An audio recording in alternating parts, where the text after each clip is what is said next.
ओम नमो भगवते वासुदेवाय। ओम अज्ञानतिमिरन्धस्य ज्ञानाञ्जनशलाकया चक्षुरुन्मिलितं येन तस्मै श्रीगुरुवे नमः। श्रीचैतन्यमनोभीष्टं स्थापितं येन भूतले स्वयं रूपकदा मह्यं ददाति स्वपदान्तिकम्। वन्देऽहं श्रीगुरु श्रीयुतपदकमलं श्रीगुरुन् वैष्णवांश्च श्रीरूपं साग्रजातं सहगण रघुनाथविन्तं तं सजीवं सावधैतं सावधूतं परिजनसहितं कृष्णचैतन्यदेवं श्रीराधाकृष्णपादान् सहगण ललिता श्रीविशाखान्वितां च। नमो ओं विष्णुपादाय कृष्णपृष्ठाय भूतले श्रीमते भक्तिवेदांत स्वामी निते नामने। नमस्ते सारस्वती देवी गौरवाणी प्रचारिणे निर्विशेष शून्यवादी पाश्चात्य देश तारिणे। हे कृष्ण करुणा सिंधु दीनबंधु जगतपते गोपेश गोपिका कांत राधा कांत नमस्तुते।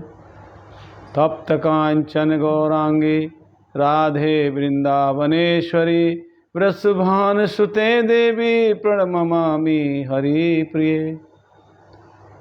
वाञ्छाकल्पतरुभ्यश्च कृपा सिन्धुएव च पतितानां पावनेभ्यो वैष्णवेभ्यो नमो नमः। हरे कृष्णा। तो भगवद गीता सीरीज में आपका स्वागत है। आज 57 नंबर क्लास हम रिकॉर्ड कर रहे हैं। अध्याय 16 के 13 नंबर श्लोक से प्रारंभ हो रही है कथा आज की।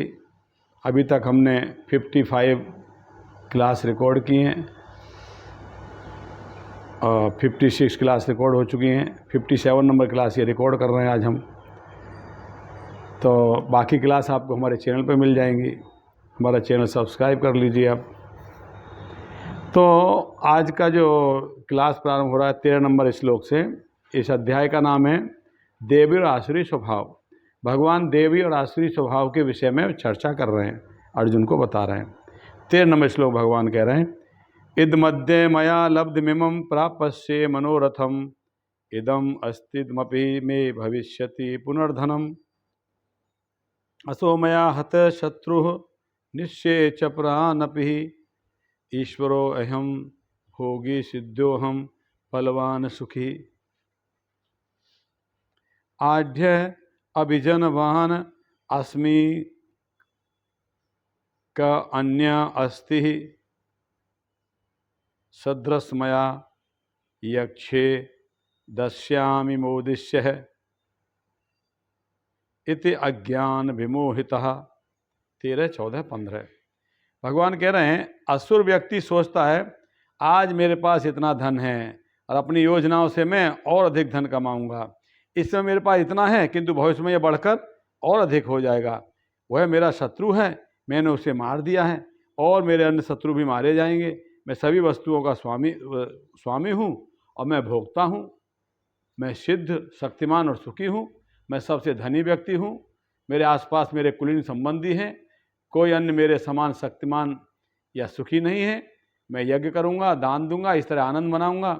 इस प्रकार ऐसे व्यक्ति अज्ञानवश मोहग्रस्त होते रहते हैं। तो ये जितने भी भगवान ने बताए असुर व्यक्तियों का स्वभाव बताया है।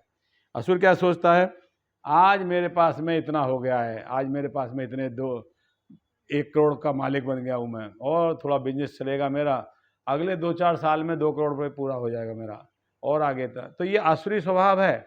आपको ये ना कहे कि ये तो कोई बुरी बात नहीं है पैसा कमाना, तो पैसा कमाना अच्छी बात भी नहीं है अगर भगवान को आपने छोड़ दिया है। तो अगर भगवान आपके जीवन में हैं तो ठीक है, आपको धन कमाने में कोई बुराई नहीं है। मगर धन कमा रहे हो, भगवान को छोड़ दिया आपने, ये कोई अच्छाई नहीं है। धन कमाना अच्छाई नहीं है। हाँ, धन कमाते समय भगवान को भी याद रखते हो तो चलेगा। मम स्मरण युद्ध से भगवान कहते हैं ना, मेरा स्मरण करो, युद्ध करो, आप व्यवसाय करो, जो भी करो, मतलब मेरा स्मरण करो, तब तो ठीक है। अगर भगवान को छोड़ दिया और धन की कमा रहे हो तो आसुरी प्रवृत्ति है।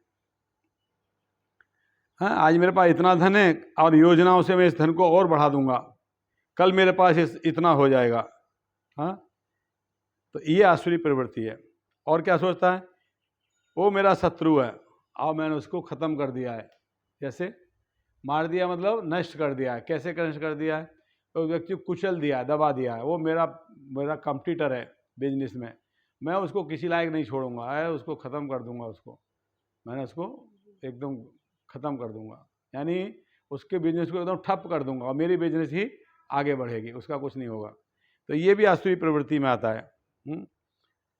और भी आगे जो मेरे शत्रु होंगे उनको मार दिया जाएगा और उनको मार दूंगा मैं, मेरे आगे कोई नहीं निकल सकता, मैं सबसे आगे रहूँगा, कोई मेरी बराबरी नहीं कर सकता। ऐसा जो स्वभाव है वो आसुरी प्रवृत्ति में आता है। और मैं सभी वस्तुओं का स्वामी हूँ, मैं ही सभी वस्तुओं का स्वामी हूँ, ये जो स्वभाव है ये भी असुर का ही स्वभाव है। स्वामी तो भगवान कृष्ण है, भोक्ता तो भगवान कृष्ण है। भोक्तारम यज्ञ तपसाम सर्वलोक महेश्वरम सुहृदम सर्वभूता नाम ज्ञात्वम माम शांतिमस्ति। भगवद गीता के 5 नंबर अध्याय का 29 नंबर श्लोक, भगवान यही कहते हैं, भोक्तारम यज्ञ तपसाम, भोक्ता मैं हूँ, he is the supreme enjoyer. भगवान परम भोक्ता है, वो हम भोक्ता नहीं है, भगवान परम भोक्ता है। मगर आसुरी प्रवृत्ति व्यक्ति क्या समझता है, मैं भोक्ता हूँ, मैंने पैसा कमाया ना, मेरे ऊपर उड़ाऊंगा। हाँ, ये सब किसने खड़ा किया, इतना बड़ा एम्पायर मैंने खड़ा किया है, मैं मौज मस्ती करूँगा, मैं मेरे जीवन में एंजॉय करूँगा, ऐसा सोचता है वो। और वो क्या सोचता है, मैं ही सबसे धनी हूँ, मेरे बराबर कोई है नहीं, मैं ही बहुत गुणवान हूँ, मैं ही बहुत बलशाली हूँ, मैं ही बहुत शक्तिशाली हूँ, मैं ही बहुत बुद्धिमान हूँ। ये उसका झूठे ही उसको जो अपने आप को इस प्रकार से वो मानता है। और क्या सोचता है, मैं यज्ञ करूँगा, किस लिए, दान दूंगा, किस लिए, उसका एंजॉय करूँगा। फिर मैं यज्ञ करेगा तो यज्ञ के पीछे उसका इच्छा क्या होगी, फल प्राप्ति, धन प्राप्ति, ऐश्वर्य प्राप्ति, इस प्रकार का। दान भी करेगा तो उसके पीछे उसकी इच्छा क्या होगी, पब्लिसिटी, लोग मेरे को जाने कि मैं इतना बड़ा दानी हूँ। तो अगर ये प्रवृत्ति से आप दान कर रहे हो, आप दान करिए, ये हाथ से ये हाथ को पता नहीं चले आपने क्या दान किया है, वो तो दान ही है। अगर आप दान करके उसको प्रोपोगेट कर रहे हो, उसको फैला रहे हो, इसका मतलब आप उसको एंजॉय कर रहे हो, यानी आपने अपने पुण्य को हाथों हाथ खत्म कर दिया। दान करने का मतलब है अपने दान दे के भूल जाओ अपने दान दिया है, वो तो सही बात है। अगर दान देकर आप भूले नहीं उसको, तो इसका मतलब है आप उसको एंजॉय कर रहे हो कि मैंने देखो कितना दान दे दिया, ऐसा। तो जो आसुरी प्रवृत्ति के लोग हैं वो कहते हैं मैं दान दूंगा, और इस प्रकार ऐसे व्यक्ति अज्ञानवश मोहग्रस्त, ऐसे वो मोह में रहते हैं, इल्यूजन में रहते हैं।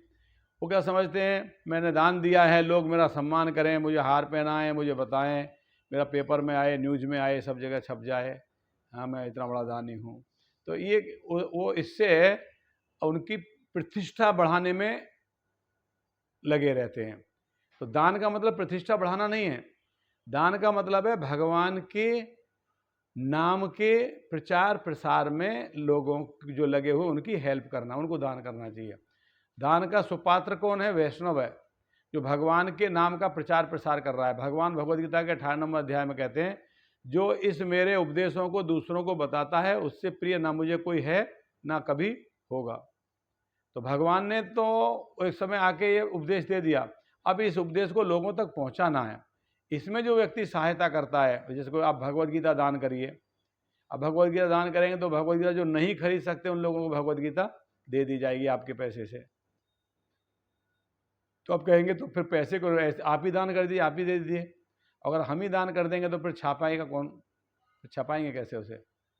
अब पैसा मिलेगा तो दूसरा छपेगा ना, हमको तो विस्तार करना है ना, बांटना है ना, सब लोगों के पास पहुंचाना है ना, तो हमको पैसा रहेगा तब तो दोबारा छपेगा, इस प्रकार से। तो दान करने का मतलब होता है कि सतोगुण में दान करना, रजोगुण में दान करने का मतलब है उस दान से अपनी प्रतिष्ठा हासिल करना। सतोगुण में दान करने का मतलब है दान कर रहे हैं भगवान के नाम के प्रचार प्रसार के लिए, भगवान की सेवा के लिए, वो सतोगुणी दान है। फिर 16 नंबर में, इस प्रकार अनेक चिंताओं से उद्विग्न होकर वो मोहजाल में बंद कर वे इंद्रिय भोग में अत्यधिक आसक्त हो जाते हैं और नरक में गिरते हैं। तो इस प्रकार मतलब अभी तक जो भगवान ने बताया, असुरों के गुण बताए, इस प्रकार के से अनेक चिंताओं से उद्विग्न हो जाते हैं, हमेशा चिंतित बने रहते हैं। कोई व्यक्ति मेरे से आगे ना निकल जाए धन में, कोई व्यक्ति का नाम मेरे से ज़्यादा नहीं हो जाए, कोई व्यक्ति मेरे से ज़्यादा सम्मानित नहीं होना चाहिए, मैं समाज में सबसे बड़ा सम्मानित होना चाहिए। तो इस हमेशा उद्विग्न, हमेशा चिंतित रहते हैं। देखो आप जब जैसे कुछ लोग इसलिए इलेक्शन लड़ते हैं, इसलिए नेता बनते हैं कि उनका नाम होना चाहिए समाज में, और जब इलेक्शन होने के बाद में उनको बड़ी चिंता रहती है, जो रिजल्ट आता है बड़े उद्विग्न रहते हैं, क्या होगा क्या होगा, कौन जीतेगा कौन जीतेगा, बड़े टेंस रहते हैं, है कि नहीं। और इसी चीज़ को वो अपना जीवन का लक्ष्य मान लेते हैं। किसी लोगों को, मैं हमारे एक मित्र हैं, वो राजनीतिक पद पे काफ़ी ऊपर है, वो कह रहे थे कि ये एक लत हो जाती है, कुछ भी करके जीत के वहाँ पहुँचना एक लत लग जाती है आदमी को, और उसके लिए आदमी बहुत टेंस रहता है, कितना ही पैसा खर्च करेगा, कुछ भी करेगा, जीतना है उसको, जीत के वो पद हासिल करना है। तो इस प्रकार से उद्विग्न रहते हैं, चिंता हो जाती है, बहुत एंजाइटी में रहते हैं, बड़ी चिंता में रहते हैं, हमेशा चिंता बनी रहती है, क्या होगा क्या होगा, कोई मुझे हरा के आगे ना निकल जाए, मेरे से कोई नंबर 1 ना हो जाए, ऐसे हमेशा सोचते रहते हैं। तो ये मोह का जाल है, इल्यूजन है, इल्यूजन का बंधन है, जाल है, ये फंस गए हैं इसमें, मोह में। उनको लगता है कि अगर मैं इलेक्शन में नहीं जीता, अगर मैं मिनिस्टर नहीं बना, तो मेरा जीवन ही खत्म हो गया, चौपट हो, कुछ नहीं बचा मेरे जीवन में। इसको ही वो इलेक्शन जीत के मिनिस्टर बनना ही वो अपने आप को क्या समझते हैं, जीवन का लक्ष्य बना लेते हैं, उद्देश्य बना लेते हैं, और इसके लिए वो उस मोह के जाल में बंध जाते हैं। और ऐसे व्यक्ति रजोगुण में रहते हैं और उनके बहुत सारी इच्छाएं होती हैं, और इंद्रिय भोग करने के लिए हमेशा आसक्त रहते हैं, हमेशा सेल्फ सेटिस्फैक्शन, इंद्रिय भोग करना, हमेशा आसक्त रहते हैं। और ऐसे व्यक्ति नरक में गिरते हैं, क्योंकि जो भगवान को भूल गए हैं और धन संपत्ति इकट्ठी करने में ही पूरा प्रयास कर रहे हैं, ऐसे व्यक्ति नरक में जाते हैं, क्योंकि वो इसके लिए कोई भी गलत कार्य करते हैं, और गलत कार्य करके ये इनके प्रकार है, उस जगह को हासिल करना चाहते हैं, पदवी को हासिल करना चाहते हैं, उस प्रतिष्ठा को हासिल करना चाहते हैं, उस पैसे को हासिल करना चाहते हैं, उसके लिए कोई भी गलत कार्य करते हैं, और उस जिसके परिणाम स्वरूप उनको नरक में जाना पड़ता है। इससे पहले ही 6 श्लोक पहले भगवान ने बता दिया था कि आसुरी प्रवृत्ति के लोग जो निम्न लोकों में जाते हैं, और देवी प्रकृति के लोग उच्च लोकों में जाते हैं। तो जो आसुरी प्रवृत्ति के लोग हैं, जो भौतिक जगत के वस्तुओं के साथ आसक्त रहते हैं, अटैच रहते हैं, ऐसे व्यक्ति जो भगवान को भूल गए हैं, है ना, ऐसे व्यक्ति नरक को जाते हैं, निम्न लोकों में जाते हैं, निम्न योनियों में जाते हैं।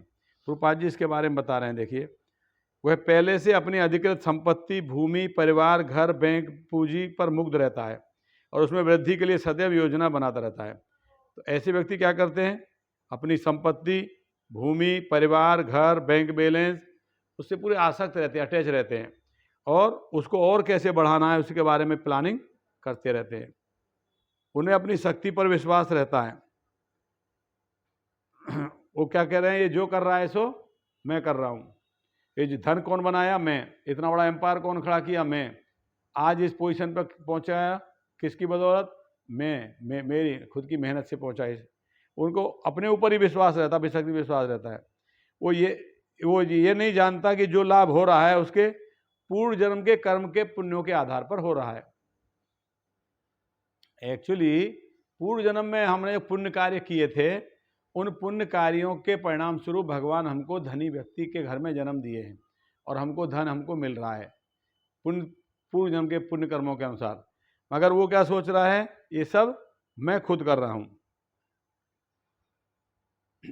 उसे ऐसी वस्तुओं का संचय करने का अवसर इसलिए मिला है, लेकिन उसे पूर्व जन्म के कारणों का कोई बोध नहीं होता, पूर्व जन्म का कोई ज्ञान नहीं रहता। वो यही सोचता है कि उसकी सारी संपत्ति उसके निजी उद्योग से है, खुद उसने हासिल किया है। आसुरी व्यक्ति अपने बाहुबल पर विश्वास करता है, कर्म के नियम पर नहीं। आसुरी प्रवृत्ति के लोग हैं, वो अपने बाहुबल पे, यानी मेहनत करके बड़ा आदमी बनना है, इसमें पूरा विश्वास करते हैं। उनको ये नहीं पता है कि आज जो उनको धन मिल रहा है, आज जो उनको ये पोजीशन जो पे आए, वो पूर्व जन्म में उन्होंने अच्छे कार्य किए थे, उसके परिणाम स्वरूप भगवान ने उनको धनी व्यक्ति बनाया है। वो ऐसा नहीं सोचते। रूपाल लिख रहे हैं, ऐसे अनेक आसुरी व्यक्ति होते हैं और इनमें से प्रत्येक अन्यों का शत्रु होता है। तो ये जो आसुरी प्रवृत्ति के व्यक्ति होते हैं वो दूसरों को अपना शत्रु मानते हैं और इस तरह से शत्रुता बढ़ती जाती है। ये शत्रुता पहले मनुष्यों के बीच में, फिर परिवारों के बीच में, फिर समाज के बीच में, फिर राष्ट्रों के बीच में बढ़ती जाती है। अतः विश्व भर में निरंतर संघर्ष, युद्ध और शत्रुता बनी रहती है। तो आसुरी प्रवृत्ति के कारण ही पूरे विश्व में अशांति बनी हुई है। अगर आपके अंदर आसुरी प्रवृत्ति नहीं है, अगर आप भगवान के भक्त हो, तो आप किसी से झगड़ा, लड़ाई, दुश्मनी नहीं करोगे। ना अपने घर में करोगे, ना अपने पड़ोसी से करोगे, ना अपने समाज में करोगे, ना अपने शहर में करोगे। तो समाज में भी शांति आएगी, परिवार में शांति आएगी, घर में शांति आएगी, घर में कलह नहीं होगा। आसुरी प्रवृत्ति का व्यक्ति अपने घर में भी कलह करता है, उसको सिर्फ अपना ही दिखता है, सेल्फ, खुद का ही दिखता है, उसको दूसरे का, घर वाले का भी किसी का लाभ दिखता नहीं है। किसी और का भला हो ऐसा उसको नहीं चाहिए, सिर्फ उसका। इसलिए घर में भी कलह रहती है, आसुरी प्रवृत्ति वाले घर में भी कलह रहेगी, समाज में कलह रहेगी और राष्ट्र में भी कलह रहेगी। तो ये यहाँ पे बता रहे हैं कि आसुरी प्रवृत्ति वाले लोग हमेशा चिंता में रहते हैं, उद्विग्न रहते हैं, मोह में रहते हैं और हमेशा असंतुष्ट रहते हैं, दूसरों के साथ झगड़ा करते रहते हैं आसुरी प्रवृत्ति के लोग।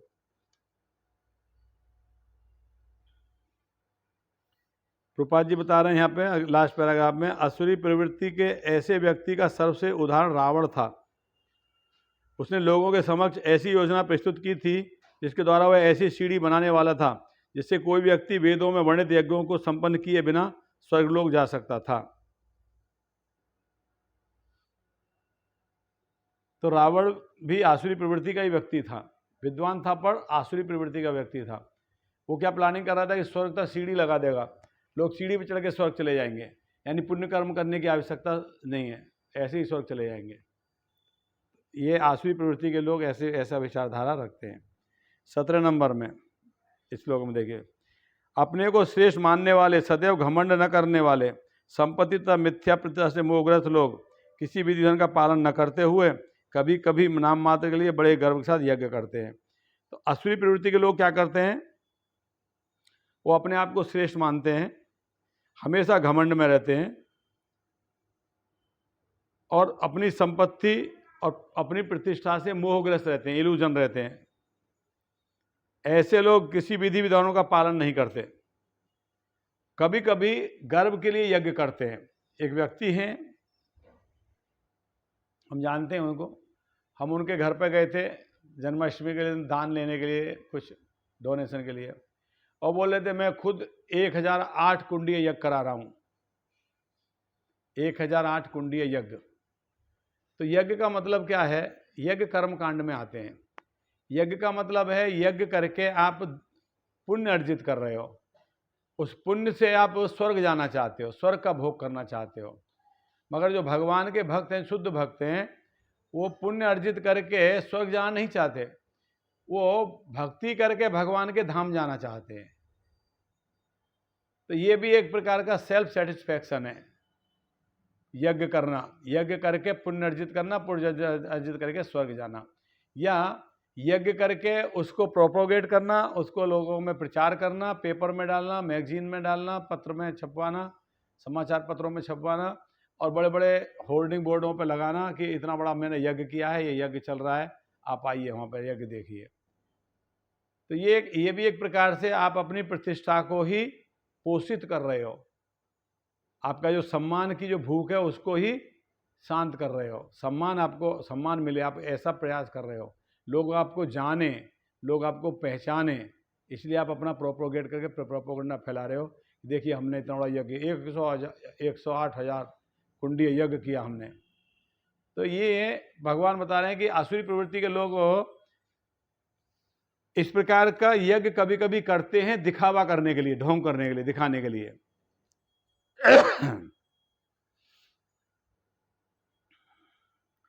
रूपाल जी हैं, चूंकि वो किसी प्रमाण में विश्वास नहीं करते अतः वे अत्यंत घमंडी होते हैं। थोड़ी सी संपत्ति झूठी प्रतिष्ठा पाने के कारण वे उन्हें जो मोह उत्पन्न होता है उसी के कारण ऐसा होता है। थोड़ी प्रतिष्ठा मिल जाती है, थोड़ा धन अर्जित कर लेते हैं तो उनके अंदर क्या हो जाता है, घमंड हो जाता है, मैं तो बहुत बड़ा व्यक्ति हूँ, ऐसा। वास्तव में संसार से विरक्त होने वाले पर अनेक प्रतिबंध होते हैं, लेकिन असुर इन प्रतिबंधों की परवाह नहीं करते। इस संसार से अगर को विरक्त होना है, रिनाइंसेशन, वैराग्य, तो आपके ऊपर बहुत सारे प्रतिबंध होते हैं, क्या करना चाहिए क्या नहीं करना चाहिए। मगर असुर लोग किसी प्रकार के प्रतिबंध को पालन नहीं करते। वो कहते हैं हमको हमारे हिसाब से ही जीवन जीना है। फिर 18 नंबर श्लोक, इसमें कह रहे हैं अहंकारम बलम दर्पम कामम क्रोधम च संसृतः मामात्म परदेहेषु परदुषंतोभ्य सूयका। तो बता रहे हैं कि मिथ्या अहंकार, बल, दर्प, काम तथा क्रोध से मोहे होकर आसुरी व्यक्ति अपने शरीर में तथा अन्यों के शरीर में स्थित भगवान से ईर्ष्या और वास्तविक धर्म की निंदा करने लगते हैं। तो आसुरी व्यक्ति भगवान की निंदा करता है। कैसे? मिथ्या अहंकार, फॉल्स ईगो, मिथ्या अहंकार, और बल, अपनी ताकत, घमंड, और काम, इच्छाएं, और इच्छाओं के बाद आता है क्रोध। इस सब से मोहित होकर अपने शरीर और अन्यों के शरीर में स्थित भगवान से, जो परमात्मा हमारे शरीर में भी है और दूसरे के शरीर में भी, परमात्मा हर एक के हृदय में बैठे हुए हैं, उस परमात्मा से आसुरी प्रवृत्ति का व्यक्ति द्वेष करता है। वो कहता है कि वो वास्तविक धर्म की निंदा करने लगता है। वो अपना ही कुछ दूसरा ही धर्म बना लेगा, अपना ही कुछ अपने हिसाब से पंथ बना लेगा, अपने हिसाब से कोई पूजा की विधि अपनाएगा, यानी विधि के विधि विधानों को, नियमों को पालन नहीं करेगा, ग्रंथों को, वेदों को पालन नहीं करेगा। रूपाल जी बता रहे हैं वह शास्त्र तथा भगवान के अस्तित्व इन दोनों की से ईर्ष्या करता है, न शास्त्रों को मानता न भगवान को मानता। यह ईर्ष्या उसकी तथाकथित प्रतिष्ठा, धन और शक्ति के संग्रह से उत्पन्न होती है। क्योंकि धन अर्जित कर लिया है ना, उसके बाद धन हो गया है, तब इसलिए उसने धन की वजह से उसने अपने आप को बड़ा आदमी मान के बाकी भगवान की और भगवान के ग्रंथों की अवहेलना करने लगता है। शास्त्रों तथा भगवान से ईर्ष्या करने का वह ईश्वर के अस्तित्व के विरुद्ध झूठे तर्क प्रस्तुत करता है, शास्त्रीय प्रमाण को अस्वीकार करता है। ना तो शास्त्रों की मानता, ना ही भगवान में विश्वास करता, भगवान से ईर्ष्या करता है और कहता है भगवान कुछ नहीं होता, खाओ पियो मजा करो, दुनिया में किसने क्या देखा है। इस प्रकार की उसकी फिलॉसफी रहती है। ये आसुरी प्रवृत्ति के व्यक्ति होते हैं। उसको घमंड होता है, अपने बल पे गर्व होता है ना, उसकी बहुत सारी इच्छाएं होती हैं और क्रोधी होता है वो। इस प्रकार से वो भगवान से ईर्ष्या करता है, परमात्मा से ईर्ष्या करता है, भगवान को मानता नहीं है। फिर 19 नंबर श्लोक में भगवान बता रहे हैं जो लोग ईर्ष्यालु तथा क्रूर हैं और नराधम हैं, उन्हें मैं निरंतर विभिन्न आसुरी योनियों में भवसागर में डालता रहता हूँ। तो भगवान बता रहे हैं इसका परिणाम क्या होता है। इसका परिणाम होता है कि जो व्यक्ति आसुरी प्रवृत्ति के हैं, ईर्ष्यालु हैं, क्रूर हैं, नराधम हैं, नरों में अधम हैं, ऐसे व्यक्तियों को भगवान विभिन्न आसुरी योनियों में डाल देते हैं, निम्न योनियों में डाल देते हैं, निम्न लोकों में चले जाते हैं, जनलोक, तपलोक, नहीं नीचे के लोगों में, नरक में, सुतल, तल, तलातल, रसातल, पाताल, ये जो नीचे के लोग हैं ना, इनमें चले जाते हैं वो लोग, या जो नीचे की योनियों, पशु योनियों में चले जाते हैं। भवसागर में डालता रहता हूँ, एक बार नहीं डालता रहता हूँ, बार बार जन्म लेते हैं और निम्न योनियों में चले जाते हैं, उनका यही गति होती है। असुर, अगर कोई व्यक्ति आसुरी प्रवृत्ति का है, भगवान को नहीं मान रहा है, तो समझ लीजिए वो अपने एक नहीं अनेक जन्मों तक कष्ट उठाने वाला है, और हर जन्म में उसको नीचे की योनियों में ढकेला जाएगा। रूपा जी कहें आसुरी लोग भले ही भगवान की श्रेष्ठता को नहीं स्वीकार करें और अपनी निजी सनकों के अनुसार कर्म करें, लेकिन उनका अगला जन्म भगवान के निर्णय पर निर्भर करेगा, उन पर नहीं। आप ये मत मानो भले ही, अगर भगवान का नियम काम कर रहा है, अब भगवान को नहीं मान रहे हो, भगवान से द्वेष कर रहे हो, तो आपको निम्न लोकों में जन्म मिलेगा, निम्न योनियों में जन्म मिलेगा। अब मानो चाहे मत मानो।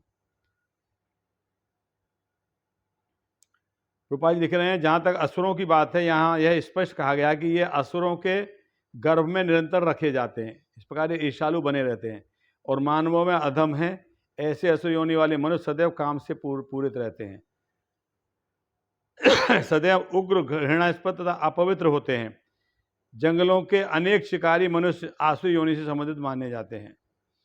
तो यहाँ बताया है कि जो ऐसे व्यक्ति होते हैं वो भगवान से द्वेष करते हैं, भगवान के जो आदेश हैं, नियम हैं, उनको पालन नहीं करते हैं, और इस प्रकार से उनको निम्न योनियों में जन्म दिया जाता है, और इससे ऐसे ही वो हमेशा कष्ट में रहते हैं, भटकते रहते हैं।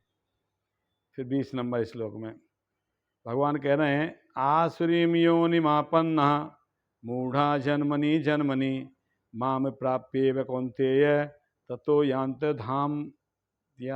धामम परमम धामम गतिम।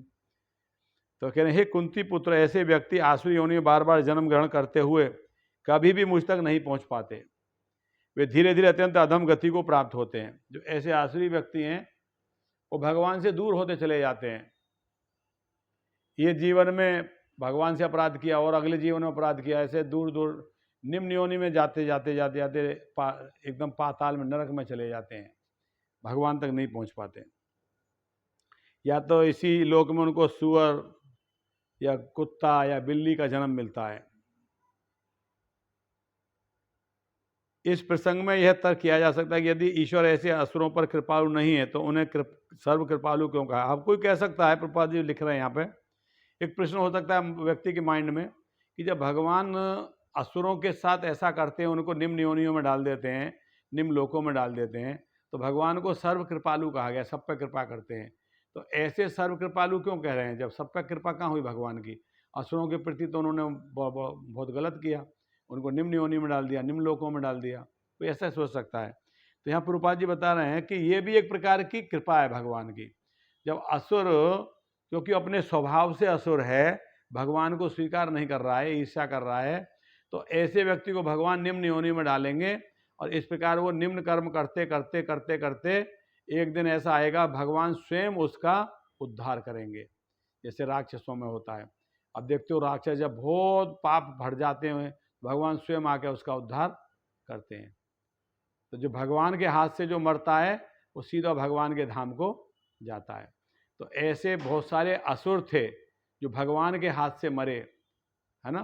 तो असुर कैसे हुए, वो ऐसे ही भगवान से द्वेष करते करते भगवान ने उनको निम्न योनियों में डालते गए, या तो निम्न लोकों में गए, या तो निम्न स्वभाव में गए, और बाद में फिर जब उन्होंने बहुत अधम कार्य किए तो भगवान ने स्वयं उनका वध किया। इस प्रकार से भगवान ने उनका उद्धार करके उनको अपने धाम में जगह प्राप्त। जैसे रावण है, कंस है, हिरण्यकश्यप है, ये सब उसी के उदाहरण हैं, असुरों के उदाहरण हैं। तो इस प्रकार से आज हमने 20 नंबर श्लोक तक चर्चा किया, और 21 नंबर श्लोक से वापस अगले क्लास में चर्चा करेंगे। हरे कृष्णा। श्रील प्रभुपाद की जय।